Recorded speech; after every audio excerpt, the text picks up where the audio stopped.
Hello, I am Professor Bisht. In today's case study in business communication, I shall explain how a proper communication strategy, its formulation and implementation can help ease of business and how it can develop trust between the company and its stakeholders. The stakeholders could be internal or external. When we make a communication strategy or a communication policy, we need to be aware of a couple of points. First is how much to communicate.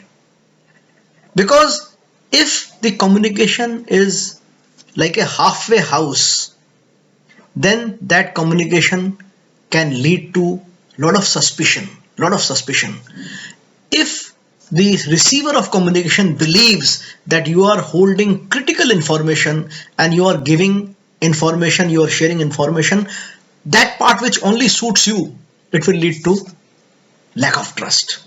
On the other hand, if you deluge the receiver with the communications, it can cause confusion in the mind of the receiver. So the quantum of communication, the magnitude of communication is important. Second thing which is important is how often to communicate. If you communicate something which you don't need to communicate on an everyday basis or a day-to-day basis, that communication also is not very meaningful. And if there are long periods of lull between two communiques or two communication activities, then that also leads to a lot of confusion. So how much to communicate, when to communicate, and third is in what form to communicate. Should you communicate with the stakeholders by way of a one-on-one meeting, or should you communicate to them by way of sharing some files on the website or on the notice board or what have you? So these two three things are very essential in building a communication strategy for success. More so in case of business communication. Communication, as you know, is the key for a life which is free from strife, a life which is free from confusion, a life which is free from suspicion. Communication plays a very vital part in the peace of day-to-day life, more so in case of business communication. In the next few slides, I will take you back to 1988 and I'll narrate to you a case of an oil major where I worked and how I and my colleagues worked together to create a communication strategy and implement the communication strategy for notably successful results for us. Let's go to the next slide. The background of the case study is this. There was a bottling plant, an LPG bottling plant in Allahabad. I'm talking of 1988-89, and it was a major plant, but it was the only plant in the entire eastern UP.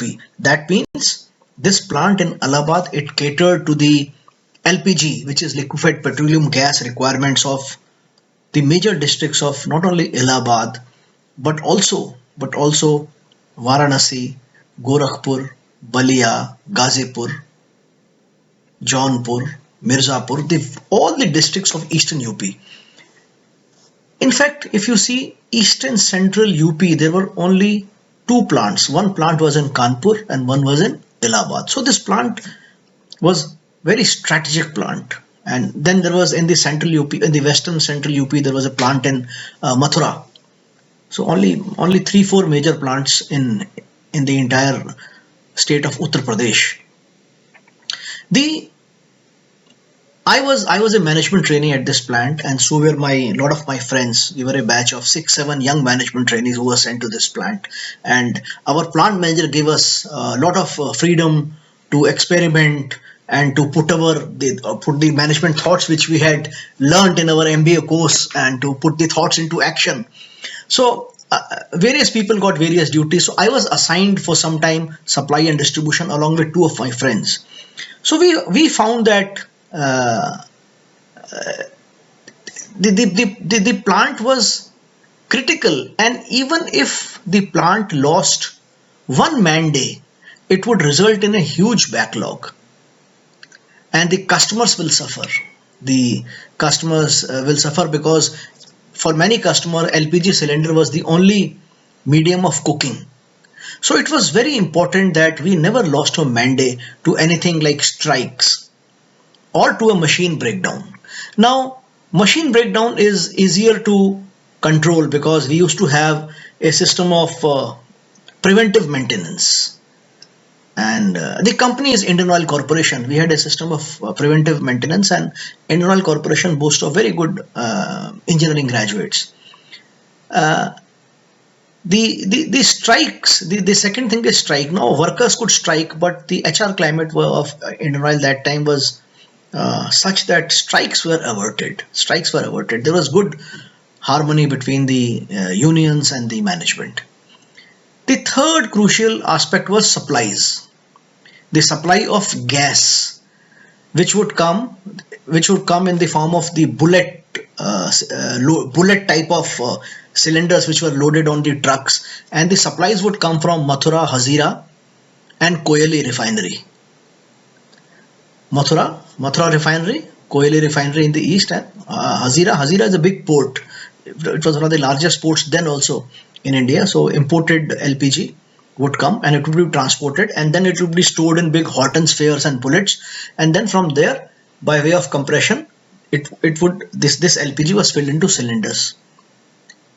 IOC had a fairly good system of logistics and a very efficient company. Fourth area which could lead to some kind of a disruption was handling those transporters who will carry LPG cylinders from the plant to the distributors, and from distributors to the it would go to the individual households on cycle. On the cycle boys would carry and distribute them in all the nooks and crannies of eastern UP. So the harmonious relationship between transporters who would carry cylinders from the LPG plant to distributors was key. In every truck, you can load around 332 cylinders of 14.2 kg capacity. And every day we had to load around 10,000 cylinders.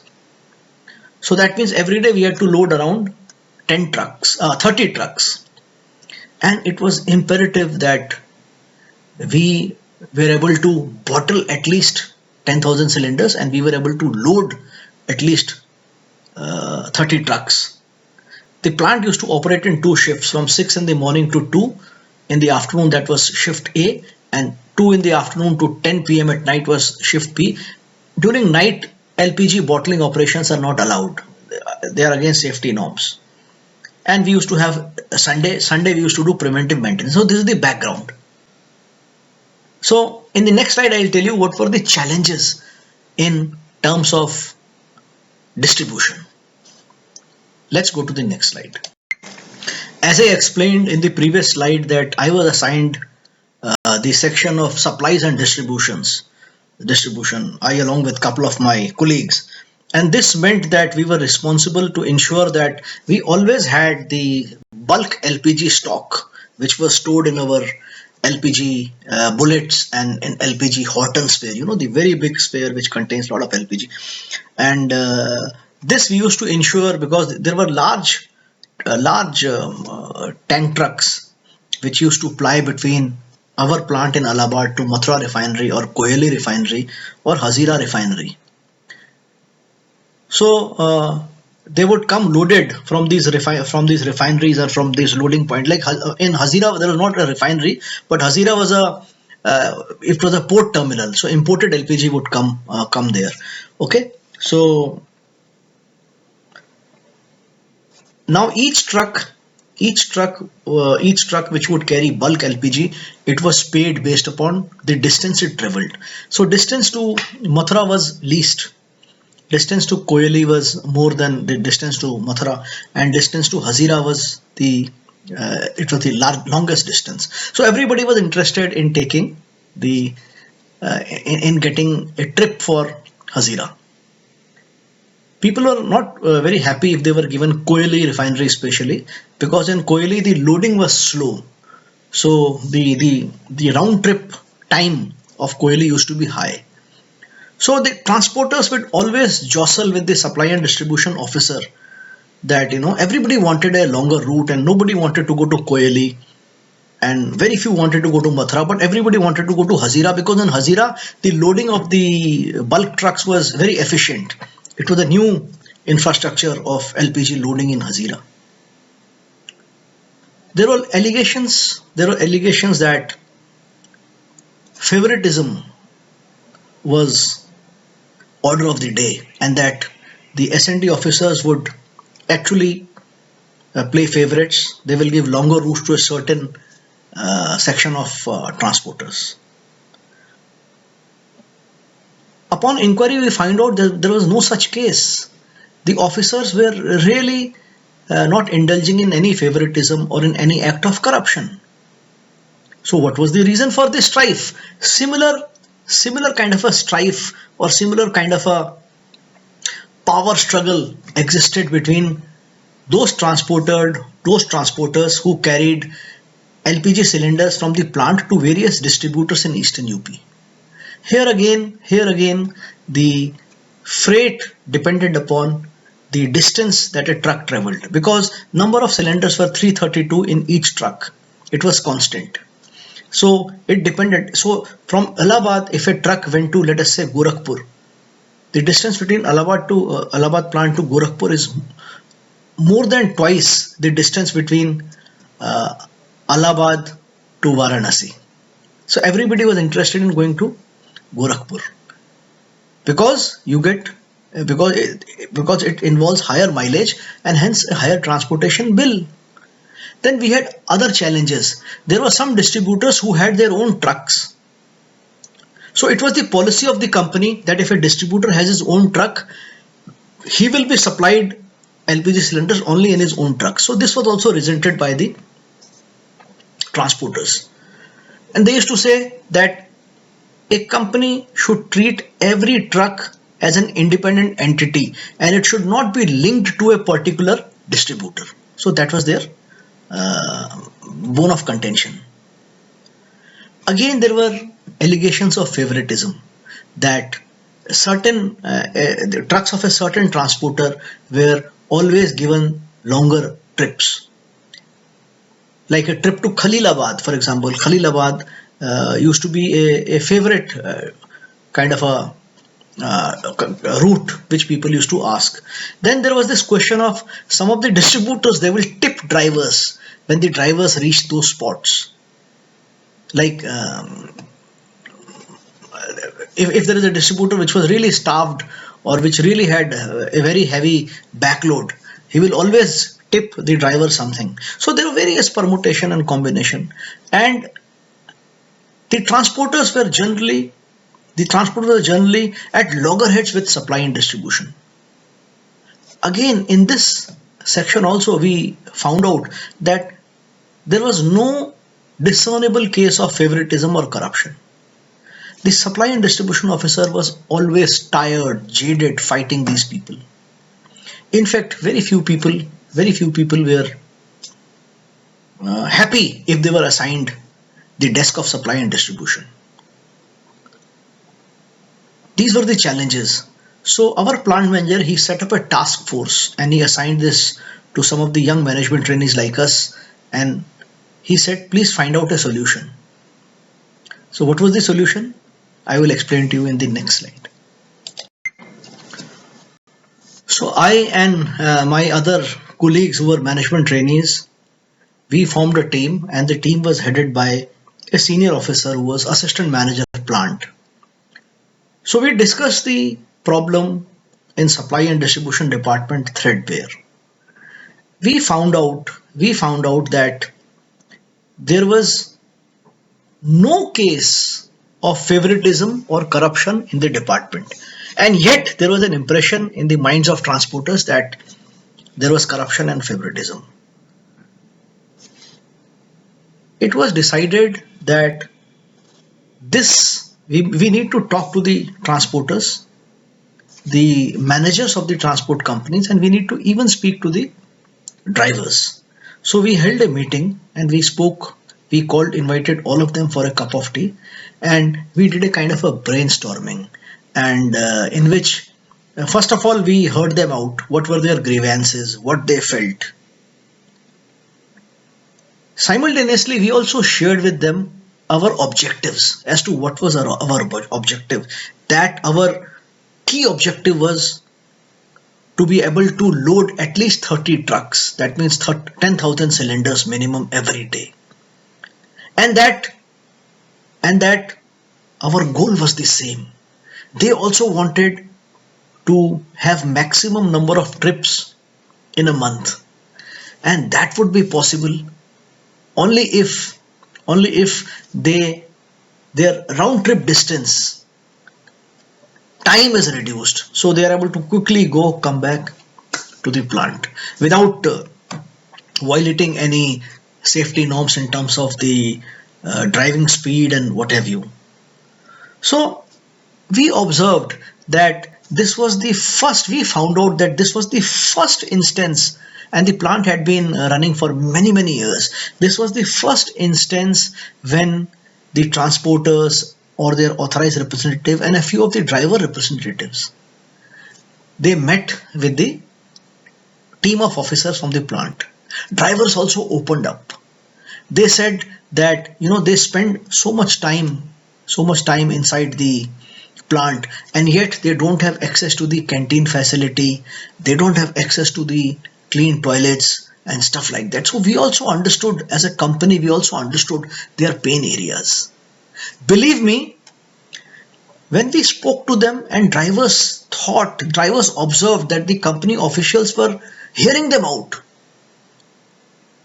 half the battle was over. When the transporters, they, in an organized platform, when they spoke to us, half the misgivings were over. This is very important in communication. This is a very important advantage of communication. There has to be a sincerity of purpose, and there has to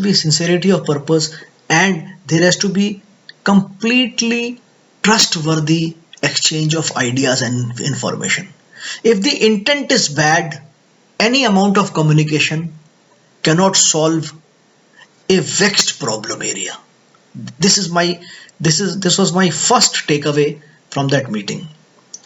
In the meeting, we also explained to the transporters what our limitations were.